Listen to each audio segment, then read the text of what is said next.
Assalamualaikum warahmatullahi wabarakatuh. Perkenalkan, nama saya Rifki Zulfikar. Saya mahasiswa Universitas Nasional semester 7 Sistem Informasi. Pada mata kuliah Change Management, saya ingin melakukan vlog presentasi untuk menjawab soal UAS.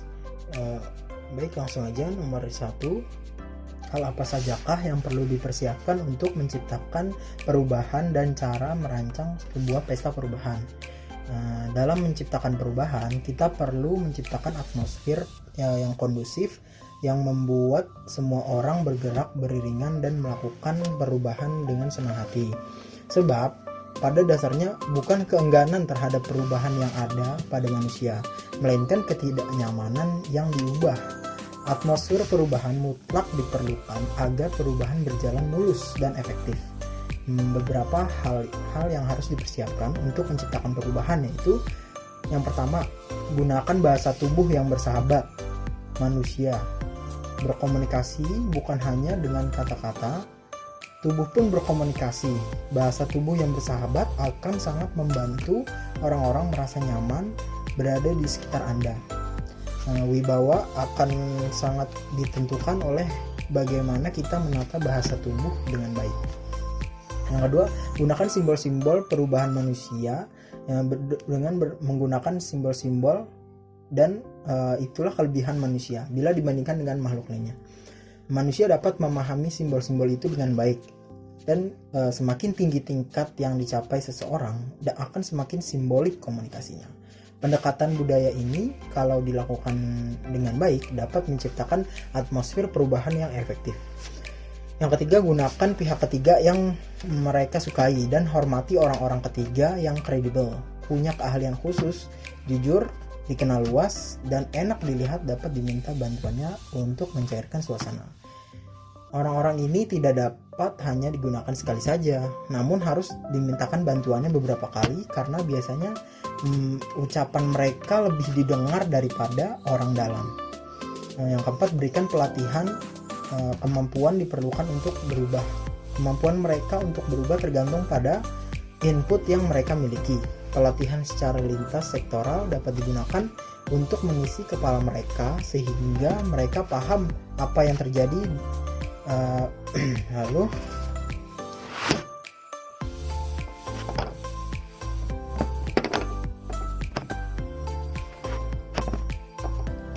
apa yang terjadi di divisi bisnis lainnya. Yang kelima, kirim mereka keluar jalan-jalan, dapat membuka mata mereka yang sudah terlalu lama berkutat dalam rutinitas. Pada dasarnya manusia memang senang diajak jalan-jalan, melihat hal-hal yang terjadi di luar lingkungan mereka. Mereka akan berefleksi, yaitu bercermin betapa tingginya mereka kalau tidak berubah. Temukan kehebatan bawahan kita. Tentu sudah biasa mencari atau menemukan kesalahan orang. Namun sekarang kita harus membuka mata agar dan telinga lebar-lebar untuk mengetahui kehebatan kolega, anak buah, atau bawahan-bawahan kita.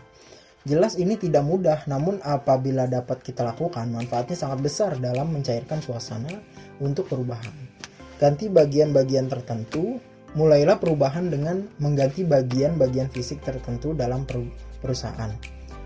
Misalnya mengganti lampu yang redup dengan yang baru, cat kembali dinding yang kusam, beri bunga-bunga segar di meja, dan lain-lain. Atmosfer baru ini harus diikuti langkah-langkah yang jelas serta visi yang dimengerti oleh semua pihak agar perubahan dapat segera dilaksanakan. Tumbuhkan kepercayaan. Perubahan pasti menimbulkan kecurigaan. Maka awalilah pekerjaan dengan kepercayaan. Jangan bangun sikap angker dan berjarak, misalnya dengan membuka pintu ruang kerja Anda agar para karyawan dan staf dapat masuk setiap saat. Semakin sering Anda berinteraksi dengan mereka, rasa percaya mereka akan semakin besar. Kepercayaan adalah fungsi dari waktu, yaitu beberapa banyak waktu yang Anda berikan. Semakin banyak waktu yang Anda berikan, maka akan semakin peduli. Bersikap ownership, perubahan pada mereka atau bersikap ownership, perubahan pada mereka berikan atau dialihkan kepemilikan atau ownership Perubahan itu dari tangan Anda kepada change agent, lalu kepada seluruh karyawan. Alihkan kepemilikan lewat berbagai pertemuan rutin dan berikan mereka inisiatif untuk meloporinya. Lalu yang ke-10, tunjukkan bahwa perubahan menguntungkan semua pihak. Jangan hanya menggunakan perspektif bersama. Jangan memakai kalimat perintah atau arah, tetapi selalu berikan alasan-alasan kebersamaan sebagai dasar suatu ketentuan. Dengan prinsip ini, maka sebagai timbal balik, perusahaan harus rela memberikan bahan bakar senyuman kepada karyawan, berupa bonus atau penghargaan lain bila perubahan mulai membuah. Karena perubahan adalah milik bersama, maka mereka pun berhak menikmatinya bersama-sama. Baik, untuk nomor 2, lingkungan yang mendorong inovasi mencakup 3 variabel. Yang pertama yaitu struktur organisasi, budaya organisasi, dan praktik sumber daya organisasi. Yang pertama, struktur organisasi. Struktur organisasi dapat memiliki dampak besar terhadap inovasi. Penelitian yang meneliti pengaruh variabel struktural pada inovasi menunjukkan terdapat 5 hal, yaitu yang pertama, jenis struktur organik mempengaruhi inovasi secara positif. Yang kedua, ketersediaan sumber daya yang berlimpah menyediakan fondasi penting untuk inovasi. Yang ketiga, komunikasi yang sering antar unit-unit organisasi dapat membantu memecahkan suatu hambatan untuk inovasi. Yang keempat, organisasi yang inovatif mencoba untuk meminimalkan tekanan waktu yang ekstrim pada kegiatan kreatif meskipun ada tuntutan dari lingkungan yang mengalami perubahan. Yang kelima, kinerja kreatif karyawan meningkat ketika struktur organisasi secara eksplisit mendukung kreativitas. Dari dukungan yang menguntungkan ini meliput hal-hal seperti dorongan, komunikasi terbuka, kesiapan untuk mendengarkan saran atau feedback yang baik. Lalu yang kedua ada budaya organisasi. Organisasi yang inovatif cenderung memiliki budaya yang sama. Mereka mendorong eksperimen, penghargaan terhadap keberhasilan maupun kegagalan, dan merayakan kesalahan. Sebuah organisasi yang inovatif cenderung memiliki karakteristik sebagai berikut. Yang pertama yaitu menerima ambiguitas, mentolerir ide yang tidak praktis, menjauhkan kontrol eksternal secara minimal, bertoleransi terhadap risiko, bertoleransi terhadap konflik, fokus pada tujuan,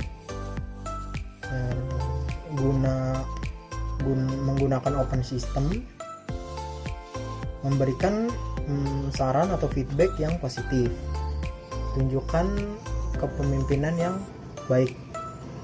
Yaitu yang ketiga juga ada praktik sumber daya manusia. Dalam kategori ini kita menemukan bahwa organisasi yang inovatif secara aktif mempromosikan pelatihan dan pengembangan anggota mereka sehingga pengetahuan mereka tetap baru, menawarkan karyawan mereka keamanan yang tinggi untuk mengurangi rasa takut akan kesalahan dalam pekerjaan, dan juga untuk mendorong individu untuk menjadi lebih kreatif, berprestasi, dan membangun ide-ide baru. Terus juga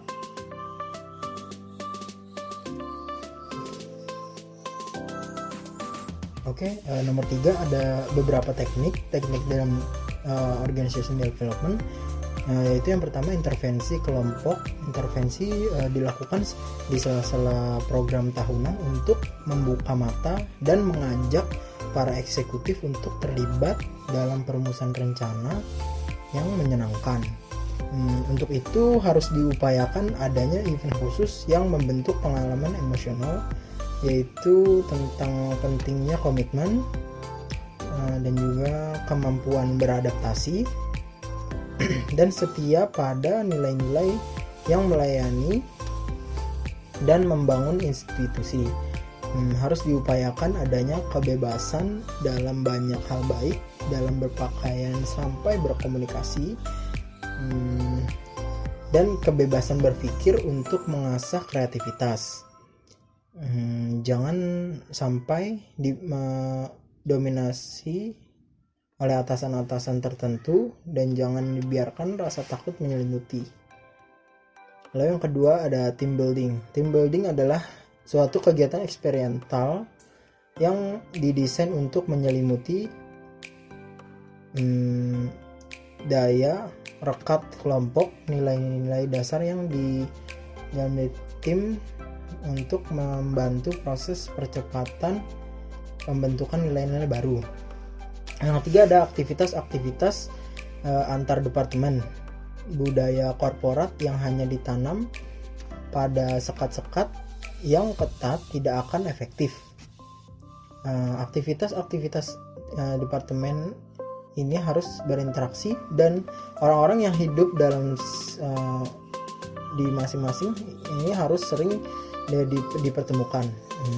Dalam pertemuan itu mereka harus saling berdialog tentang masalah dan bagaimana cara mengatasinya. Mengelola perubahan. Apabila sebuah organisasi mengalami perubahan, suatu organisasi tersebut akan menemui tantangan yang pastinya harus diselesaikan.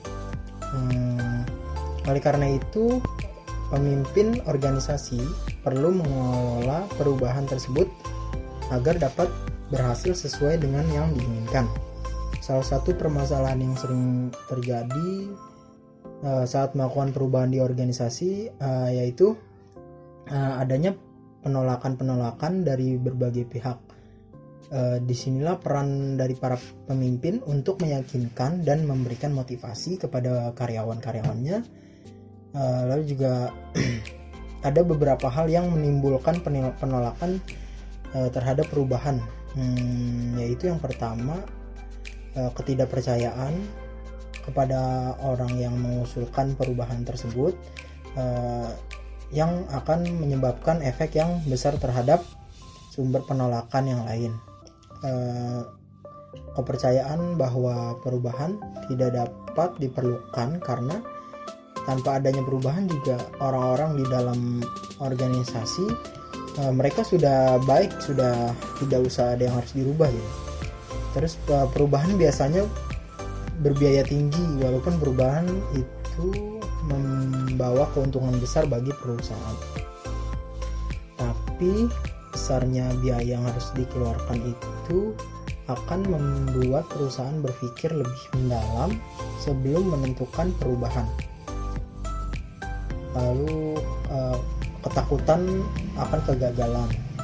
Apabila orang dalam organisasi sudah terbiasa menggunakan cara atau metode lama, maka dalam rencana perubahan yang mereka buat itu, mereka akan ketakutan jika mereka tidak bisa menggunakan metode yang baru itu. Untuk dapat mengelola perubahan dalam organisasi dapat dilakukan dengan beberapa hal berikut. Yang pertama yaitu memotivasi perubahan. Memotivasi perubahan adalah suatu proses untuk menuju suatu perubahan yang baru. Oleh karena itu dibutuhkan komitmen, kepercayaan yang tinggi dari orang-orang yang berada di dalamnya. Terus komunikasi. Penolakan terhadap perubahan dapat dikurangi dengan melakukan komunikasi yang baik kepada karyawan. Dengan berkomunikasi yang baik kepada karyawan, maka akan melihat rencana perubahan sebagai suatu realita yang harus dilakukan. Yang ketiga, partisipasi. Jika ada perubahan itu sebaiknya melibatkan karyawan, dimulai dari persiapan hingga proses implementasi, sehingga nanti karyawan yang merasa berkepentingan itu akan melakukan perubahan. Hal ini juga dapat mengurangi penolakan terhadap perubahan. Terus mengelola transmisi proses perubahan melewati masa transisi dari situasi saat ini menuju situasi yang diharapkan di masa yang akan datang. Masa transisi tersebut membutuhkan struktur manajemen dan aktivitas khusus untuk menjamin keberhasilan. Masa transisi membutuhkan arahan yang jelas sehingga perubahan yang dihasilkan dapat sesuai dengan apa yang diinginkan perusahaan. Melanjutkan momentum perubahan setelah perubahan dilakukan oleh organisasi. Perusahaan harus selalu senantiasa meningkatkan semangat untuk berubah sehingga tidak kehilangan momentum untuk terus melakukan perubahan tersebut. Hal yang dapat dilakukan untuk terus berubah adalah dengan menyediakan sumber daya yang diperlukan untuk melakukan perubahan dan membangun sistem pendukung untuk agen perubahan. Terima kasih atas segala perhatiannya. Mohon maaf jika ada salah kata. Terima kasih. Wassalamualaikum warahmatullahi wabarakatuh.